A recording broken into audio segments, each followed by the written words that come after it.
Saudara Sugri para wargi sumangga ayeuna urang Bandung ngalajenganna carita hayang beunghar kalangan keleksa dina bagian anu ka-72.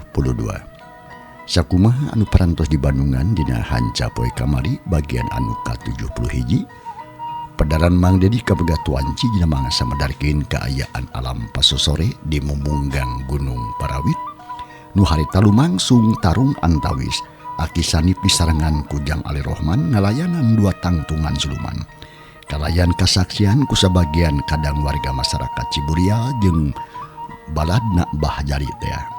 Kumaha atuh para pamirsa, lajenganna ieu carita nya langkung paos nama mangga urang sami-sami Bandungan ku sadayana.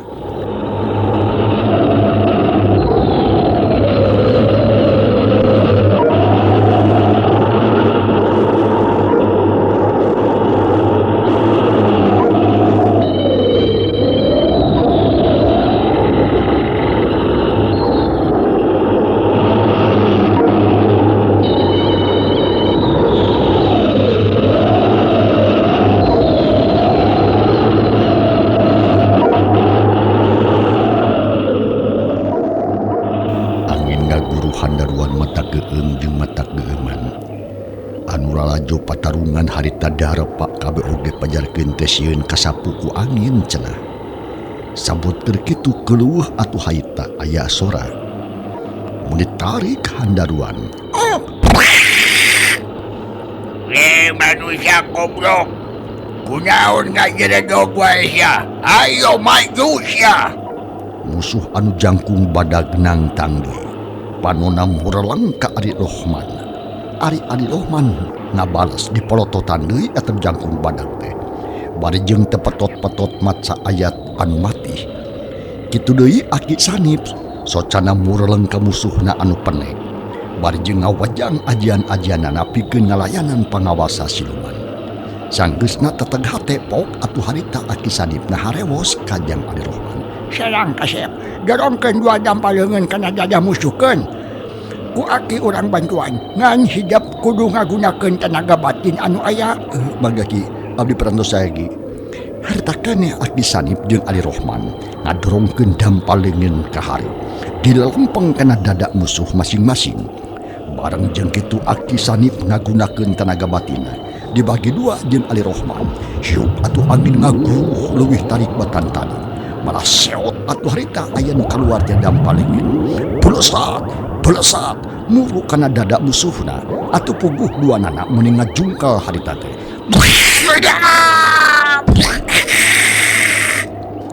Geblug kana taneuh. Terus gegerungan bari jeung leungeun nanangkeup dada kawas anu eungap. Korejat harudang deui duanana. Panon buring khas ngadila ka aki sanip jeung Kali Rohman. Ulah bagelak. Dudukeun pikiran jeung tetempoan kana beungeut musuh. Tenaga hijab rek dibantu ku aki. Sangkan bisa ngarubukeun itu musuh ti kajauhan. Sok siap. Cek aki sanip harita ngaharewos deui. Ku Ali Rohman kahartieun. Papatah ti aki sanip dijalankeun bari jeung teu lat babacaan jroning hate. Mumuntang ka Allah anu Maha Gagah anu Maha Kawasa. Sangkan dua siluman ieu bobor ka rahayuanana. Yo belesat deui jiga tadi aya tanaga aneh narajang ka dua musuh. Kurepa dua musuh ngagoler sekaligus. Masing-masing ngerasa ripuh jeung nyeri can mulai lumayan. Dadana asa ditibanan batu sagede leuwih.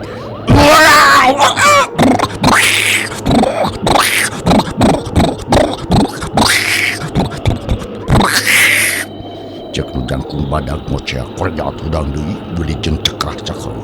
Barang beres sakilat robah wujud. Lain jelema anu gede jeung luhur. Tapi monyet anu kungsi nyingsieunan ka balad Pak RT sabatur-batur. Nyatana Ki Mandahong nu ngageugeuh di Gunung Parawit teh. Sedangkeun jelema anu penek atawa makhluk penek ngajanggelek jadi aki rawit. Nu sakujur awakna jiga tutun kakeunaan ku tenaga batin aki sanif.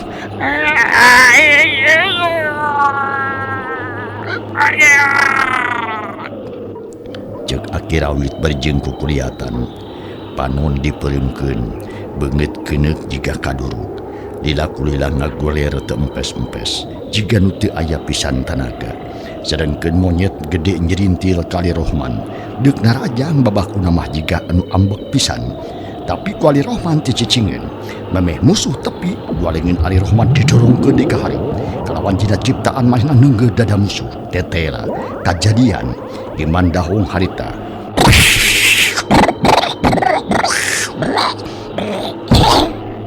Jeblok ke Mandahung ka tukang, huluna ngabeledu kana tani. Koceak atuh disada mata khawatir. Kokoekan berjeng aprek-aprekan. Ali Rohman teh ngantep kanu keur aduk songko. Gancang ditimpah deui, guliti di Mandahung teh ngagerlengkeun awakna ngajauhan.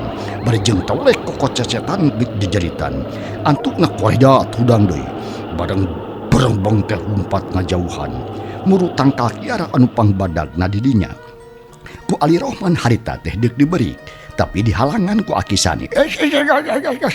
Udah dibalik kasep geus keun bae anjap. Mena geus taruk. Muawanian di rajang ka urang. Dari dipaehan mah hese, siluman mah teu bisa dipaehan kitu wae. Paling oge si nyingkah we ti daerah ieu. Tuh, itu we si aki-aki ucut burung sampurkeun teh yo. Saha eta teh nu sanyanya? Aki Sanip nunjuk kanu keur ngalempre harita teh dina tani. Nu tayalian iwati Aki Rawit. Ngan Aki Sanip pancan apaleun da tepung oge kakara harita. Ali Rohman melompok harita. Mangga Ki, urang cobian sampurkeun. Saha teh nya? Ceuk Ali Rohman bari jeung lempang muru ka Aki Rawit. Dituturkeun ku Aki Sanip. Nampo kaayaan kitu mah. Jalma-jalma urang lembur Ciburia ngerasa kaget luar biasa. Lantaran yakin apaleun ka Aki Rawit. Nu tadi ngajirim hiji jalma nu estu nimpi kasieun. Urang Ciburia, tuh aki-aki tukang tipu teh geus rubuh. Sok tarewa ku sarea, tah eta tukang tipu teh. Harita teh aya nu ngagurowok atuh ngabejaan. Nu tayalian iwati jang salia urang galumpit teh. Moal poho ka Aki Rawit teh. Apa najan geus taun-taun teu patepung oge. Atuh puguh we jalma-jalma khususna urang lembur Ciburia ngerasa beuki kaget bae. Sabab tetela eta lalaki nu katalah salia-salia teh apaleun ka Aki Rawit. Atuh percayaeun we kana lakon anu sabenerna. Yen salia-salia teh kungsi munjung muja ka monyet. Yang salia nyaha bener eta teh Rawit ya. Duh leres pisan Ki. Eta teh Aki Rawit ya. Abdi mah moal poho. Jawabna salia berjeng lumpat. Nuturkeun ka Aki Sanip katut jang Ali Rohman. Malah balad abah jari oge milu nuturkeun. Hayang sidik hayang jelas kanu ngaran Aki Rawit. Atuh tungtungna mah kabeh nyalampurkeun pada hayang nyaho kanu keur ngagoler.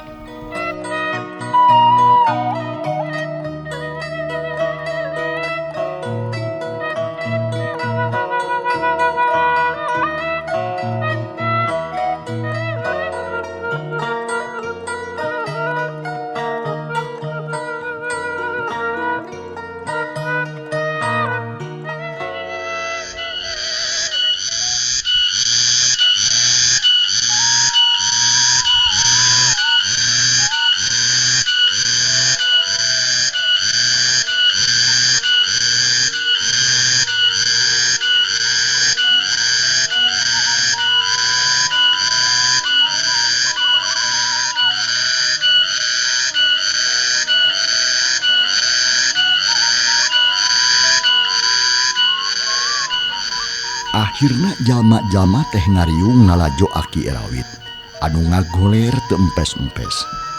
Salia melong lila pisan kawas nu hayang sidik. Bisi salah tetenyoan atawa bisi nyalahan. Tapi tetela yakin pisan yen anu ngagoler harita teh Aki Rawit nu keur diteangan ku Aki Sanip jeung baladna. Yang salia abdi Ki. Oke jangan li Abdi nyaha bener eta si Rawit ya cawa lain.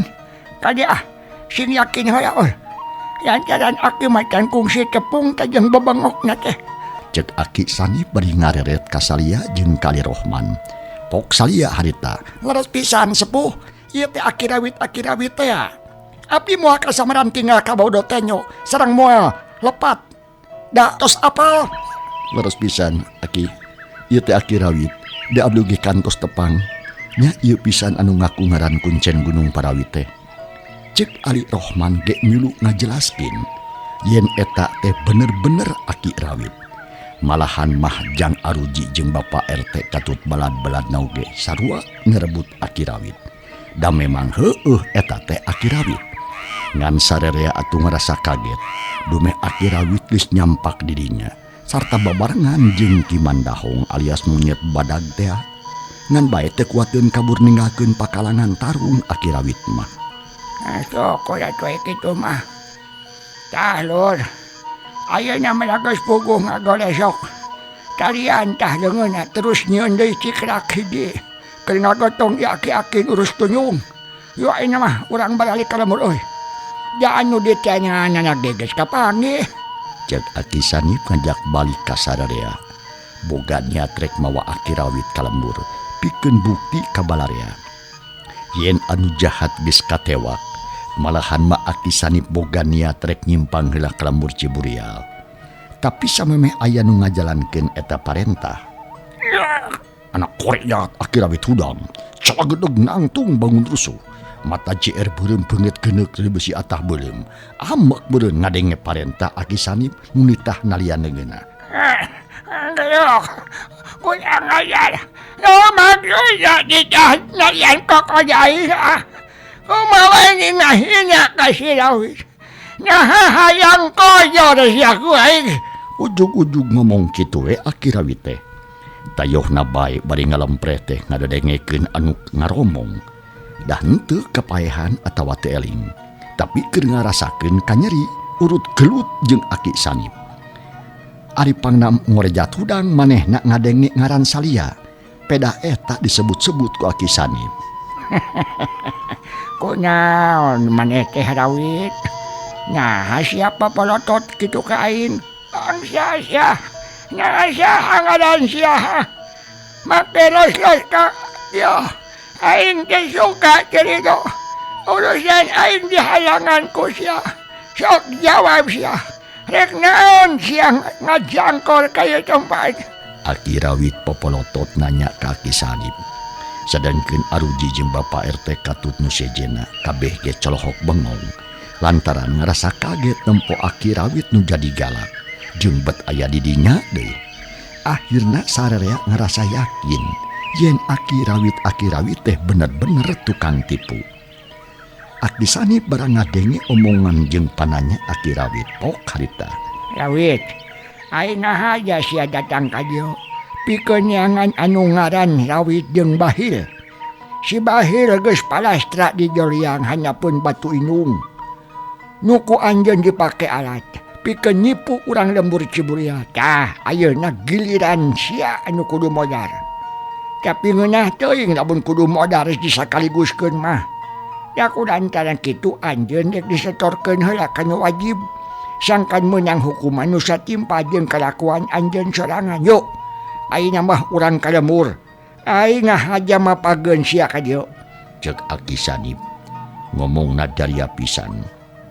Tatag jeung bangun gemes ka Aki rawit. Atuh puguh tumrapna ka Aki rawit mah matak ting hareab kana hate.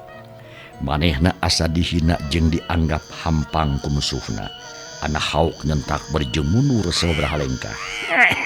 Aki mah manjang loba bae jeung aing. Hayo. Tidak maju dari sia, urang tarung patutong walan lain. Urang silih pati, urang silih ada nyawa. Aing mau nyerah kitu wae ka sia. Siapa aing dia boga harga diri. Nudang tu bakal dibelaan tepi katungtung nyawa. Hade kitu oge. Ngan ari silih pati silih ala nyawa maah moal. Aing mah rek ngalan nyawa sia we sakalian. Cek Aki Sanip jadi nafsu. Sabab musuhna geus teu bisa dileuleyan pelakader ngajak patelak lain tarung. Aki rawit harita teh ngomong disebut nerajang ka musuhna. Ieu nu katalah si Wanara atuh diheumbatkeun rek narok tarangna Aki Sanip. Tapi sarepet atuh harita Aki Sanip ngalugas bedogna geus kitu hiup beunterang atuh harita. Ieu anu nyeruk teh dibabad ku bedogna Aki Sanip. Akibatna Aki rawit ngagaleong awakna ka gigir. Seak bedog Aki Sanip parit nyambet kana cangkeng musuh. Kita kieu berat ditadaku itu. Tapi atuh tenaga Aki Sanip leuwih kuat. Oh etah itu teh ragrag alias murag. Ari bedog ngahius deui atuh kana dadana Aki rawit. Hiup.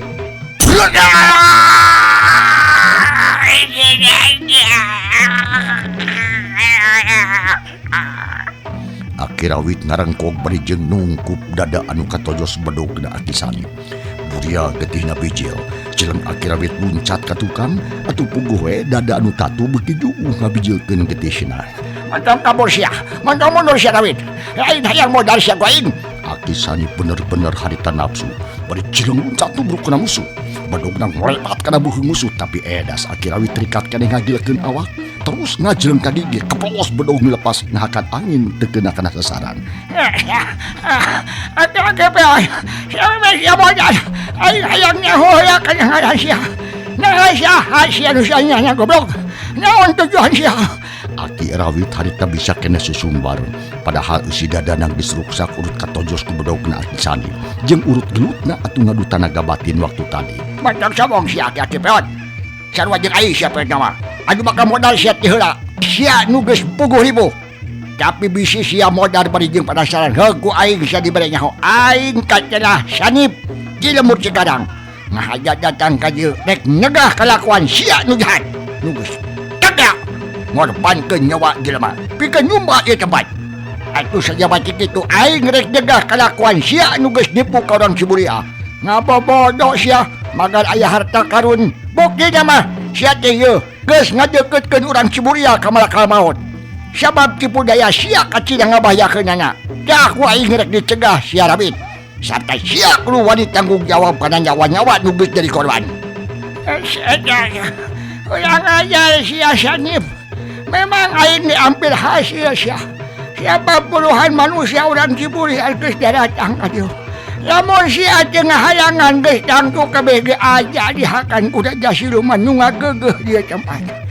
Sanip. Naon? Tapi mantang waka suka bunga sia. Sabab sia sodangan bakal jadi tumah di tempat gedapapatkeun cambe modal sia sanip. Aki Rawit ngacung-ngacungkeun walingeuna ka luhur. Kuku-kukuna bet jadi manjangan. Panonna beulak galak pisan. Paroman estu nimpi ka sieuneu. Jika anu kasurupan ku setan nu aya di Gunung Parawit. Nampok kitu Aki Sanip sadar yen musuhna bener-bener deuk ngabinasa dirina. Jeung ngabinasa jalma-jalma nu aya di dinya. Gancang Aki Sanip mundur 2 lengkah bari jeung taki-taki. Pok ngomong kali Rohman. Yang ieu mangkeluk teh ngabahayakeun. Bantuan akinya kasepnya gunakeun ilmu nu aya di hidup. Urang ngalayanan pangawas aki gelo inu kasurupan. Yuk maca syahadat babarangan. Mangga Ki, abdi parantos saya Ki. Jangkri Rohman taki-taki. Terus ngareret ka saria jeung ka baladna Mbah Jari. Sangkan babarengan maca 2 kalimah syahadat. Terus saraya ngucapkeun meh bareng panon melong ka Aki Rawit. Anu geus sayaga deuk narajang ka musuhna. Tapi dak dumadakan bumi teh eundir. Jagat jiga rek runtah. Tangkelan tingkeri bog jiga diendeurkeun ku lini gede. Burela jilumur atuh aya kilatan nyamber ka Aki Rawit. Gerowok Aki Rawit ngagorowok menikeun kalambat bakat ku nyeri.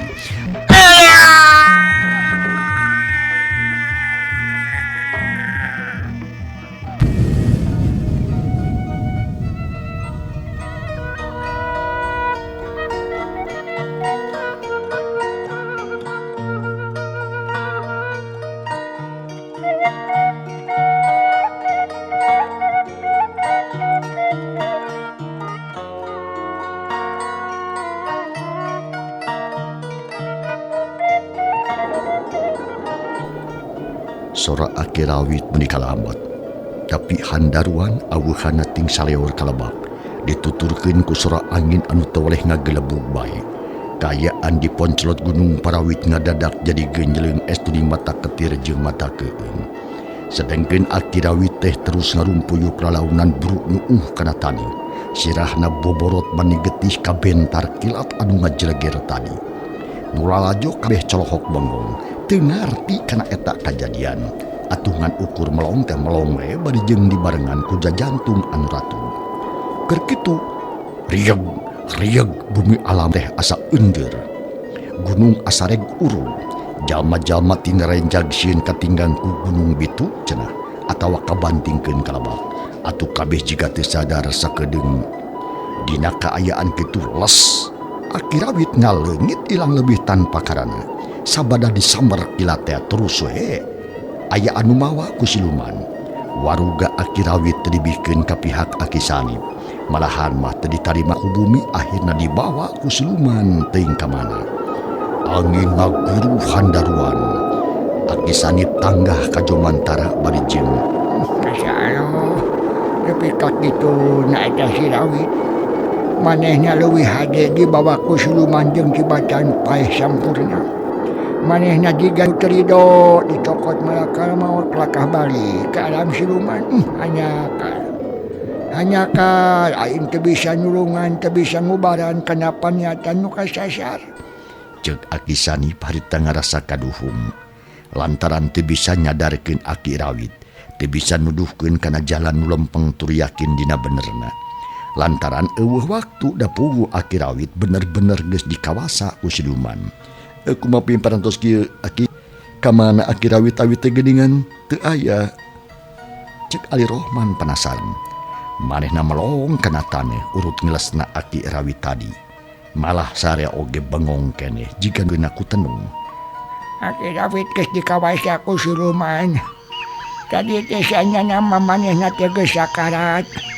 Tapi kaancikan jiwa siluman nu akhirna bisa keneh ngalawan ka Aki. Malah mah lamun teu waspada mah duh mata kabahayakeun eta mangkruk teh. Ngan aya keneh milik we urang sararea tenging panang tayungan kudu kawasa. Sabab urang teu boga niat binasa ka sasama. Da tadina ge rek mawa Aki Rawit ka lemur. Sugan jeung sugane cek engke dia mur mah bisa diakalan sangkan manehna sadar kana kalakuanana. Hanya ka ayeuna bet kieu kajadianna kenae lah. Yo ayeuna mah urang baralik we ka lemur geus burit. Urang mulasara layon sakumaha umumna kenae lah. Si Rawit mah moal ngaganggu deui moal. Sabab geus eueuh. Ceuk Aki Sanip ngajak balik. Atuh akhirna mah sareabik. Layon dibawa regayeng digarotong kana Cikrak. Aki Sanip jeung baladna ngabring ti heula. Dituturkeun ku baladna Bapak RT nu ngaleut ngagugotong layon korban. Sarerea ngerasa sedih jeung kaduhung ari sabab geus katipu meleg-meleg ku hiji tangtungan aki-aki nu katalah Aki Rawit. Jeung kabawa deh ku sakaba-kaba jadi korban kasarakahan. Hayang beunghar teh kalakah deur pinanggih jeung kacilakaan. Untung we kaburu datang Aki Sanip jeung Ali Rohman. Jigana lamun henteu urang lembur Ciburia teh bakal loba anu maot teu puguh-puguh.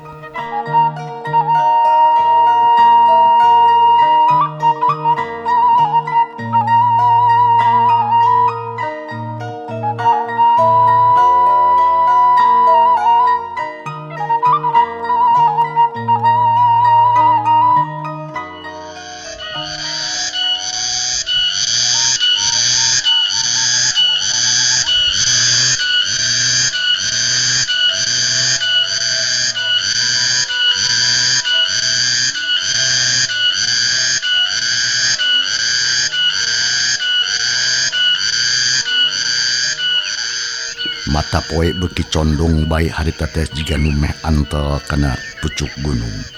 Hawa seger matak betah jeung matak waas. Kawantu aya di alam pagunungan. Manuk-manuk recet di sarada neangan sayangna.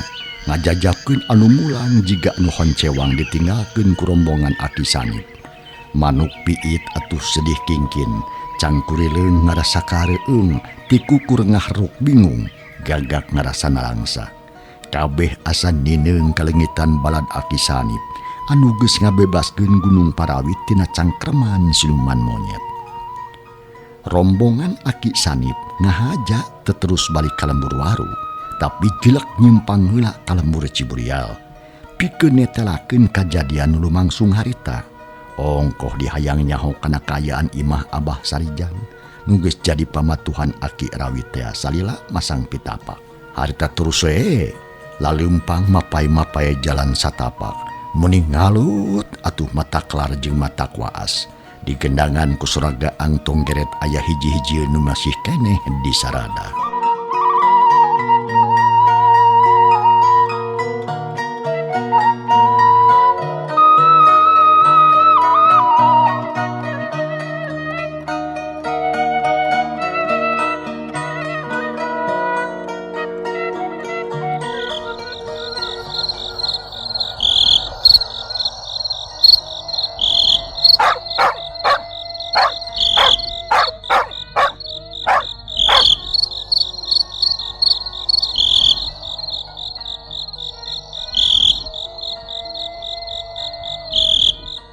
Lila kulila eta aleutan teh anjog ka lembur hampir tengah peuting.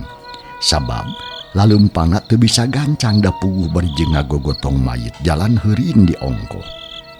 Sadatangna rombongan ka lembur Ciburia ngadadak geunjleung di bae. Lantaran kawas kadatangan ku prajurit anu mulang ti pangperangan bari jeung marawa mayit. Atuh puguh we kula wargana meni raung cairi ting jarerit atuh kanyanyerian. Sadangkeun Aki Sanip jeung wadia baladna harita teh dibawa ku Aruji ka imahna Bah Sarijan. Sarerea ngariung di tengah imah ngarah lega. Bari jeung der disuguhan barang dahar saaya-aya ku Bah Sarijan teh. Atuh Bah Sarijan kacidaruwasinana lantaran kadatangan jelema nu anyar pinanggi bari jeung mamawa layon dina cikrak. Pok Bah Sarijan harita. Waduh turut terang pae, sim kuring teh kaget nu teu aya papadana. Tengah poting kasumpingan tamun sagesorna. Najan dicandak ku pun anak oge waduh ke sim kuring teh rowas. Nak kumaha ieu teh dungengna. Kitu ceuk Bah Sarijan. Ari panon ngareret ka Aki Sanip anu jadi lulugu eta barisan. Kaadol kanya kitu nama. Margi tengah peuting jumplang jempling nuju raos kulem meureun. Sanes mangsana narima mah. Nanging kapaksa Aki jeung barudak nyimpang ka dieu maksudna mah. Bade ngayakinkeun ngeunaan beja-beja nu kacarima ku Aki. Ngeunaan nu aya patula pataina jeung Aki Rawit. Loh iya. Aki Rawit loh. Naku mayit teh yo. Bah Sarijan reuwas. Teu lalakonna. Barabat Aki Sanip ngadongengkeun heula galuwerna. Ngadongengkeun lalakon sacara garis badagna we wungkul ngalah kahartieun ku Abah Sarijan nu ngabandungan. Atuh puguh we ari geus didongengkeun kitu mah meuni ngajenghok Bah Sarijan teh lantaran ngarasa kaget nu lain lumayan. Waduh. Kutan teh dibikeun ka kitu janten Aki Rawit entos pupusnya sepuh. Lonya, geus maot. Da ayeuna rek nanya ka pribumi, kumaha teh kaayaan Aki Rawit salami aya di dieu? Naon bae anu dipilampahna teh? Lok ya sepuh ya. Barabat Bah Sarijan ngadongengkeun lalakonna. Ti mimiti manehna gering tug nepikeun kadangat harita. Malahan madid bejakeun kabeh yen Aki Rawit teh leungitna sabada urang Ciburia miang ka gunung teh. Lah kitu selami aya di dieu teh Bapak. Penyana teh nyawe aki-aki gagasaki matra guna hade-hade waduh. Orang Cibarong parak tiluman ya. Wah. Paingan arane atuh. Ceuk Bah Sarijan bari gogodeg. Ayeuna mah ngarasa reuwas kabina-bina. Gitu. Aki Rawit teh sanya nama balad siluman. Pak Sarijan nu ngahaya neangan kepercayaan ti manusia sangkan babari neangan pikorbanon. Tadi ge hampir-hampiran loba korban teh. Sabab jalma-jalma urang Ciburia teu kepercayaan ka Aki Rawit. Yen dihandapeun batu indung teh dar aya emas inten jeung berlian cenah kacidalobana. Padahal mah picilakaeun wungkul teh Bah Sarijan. Nu aya mah dirinya teh picilakaeun. Buktina we korban geus nyata 4 jalma tah urang dieu maraot. Ditambah ku urang Cilumut saurang, si Bahil hiji, si Rawit hiji. Tuh jumlah jamle aya 7 nu jadi tumati Gunung Padawit teh Bah Sarijan. Loh iya. Eta cuma memang hanya dipentak udah jasiluman nu ngagegeuh di dinya. Ceuk Aki Sanip ngajelaskeun kalawan jelas ngeunaan kalakuan Aki Rawit nu sabenerna atuh puguh we nu baga imah nu katelah Bah Sarijan jeung nu aya jadinya kabeh ting rarenjag bakat kureuwas. Waduh matur nuwun Ki geuning aya kene anu nulungan ka keluarga abdi Sabalamu ente aya nunulungan, waduh buat teuing si Aruji jadi korban gunung perawit. Sabab menena geus geulik pikir duk niangan harta banda. Da koko ayam beunghar tias tetadina percaya bae ka Kirawit. Ceuk Bah Sarijan bari ngareret ka anakna nu gawena ngeluk tungkul. Jang Aruji pada melong ku dulur-dulurna. Jangan sakitu we niat aki nyimpang teh nyabahnya. Oke Jang Aruji ayeuna mah da geus puguh atuh aki teh nyaja amit we. Rek neruskeun lampahan ka lembur waru. Sabab aki ge mawa layon si Bahil yeuh. Nu kudu dicocorkeun ka urang waru.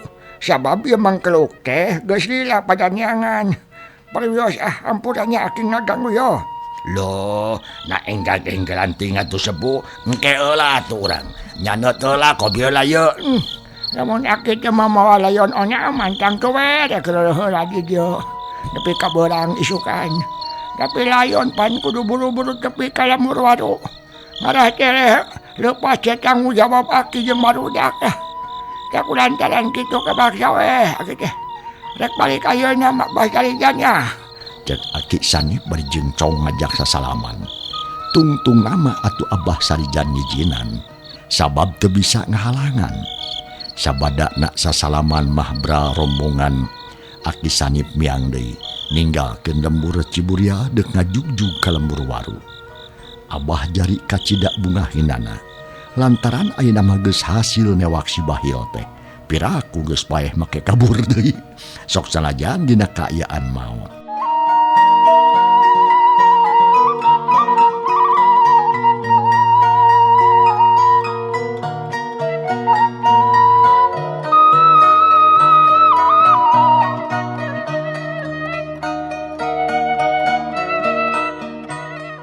Gancangna lalampahan atuh harita Bah jari sapara kanca atawa Aki Sanip sabatur-batur. Kocap ning rombongan geus tepi weh ka lembur waru. Urang dinya kacida aratuheunana lantaran mayit anu dibabawa tetela si Bahil anu jahatna bea karep. Anu salilana jadi masalah pikeun urang dinya. Aki Sanip jeung Jang Ali Rohman diandeg heula sapoe. Nepikeun karengse nguruskeun si Bahil. Nya nu akhirna Aki Sanip jeung Ali Rohman mah amitan. Terus mulang dijajabkeun ku salia katut Mang Siman. Nu kacida ngarasa bungahna. Sabab ayeuna mah pagawean teh rengse.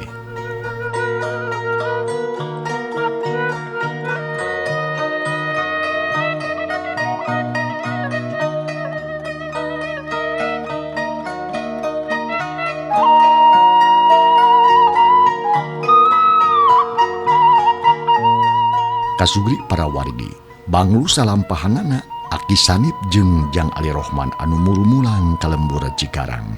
Teundeun heula eta sakedap tangtu kahareup tasamper deui ayeuna urang malikan di ka tukang urang kocapkeun kaayaan lembur Cikarang anu geus lila katunda-tunda.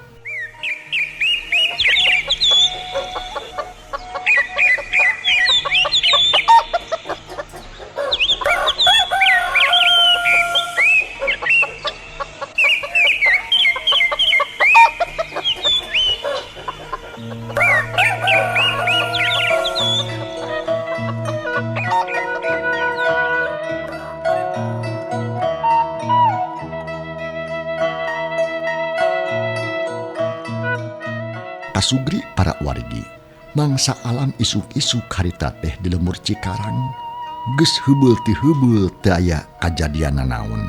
Sarerea ngarasa tentrem jeung tumaninah. Nu tani teh galideur, nu dagang teu loba gogoda.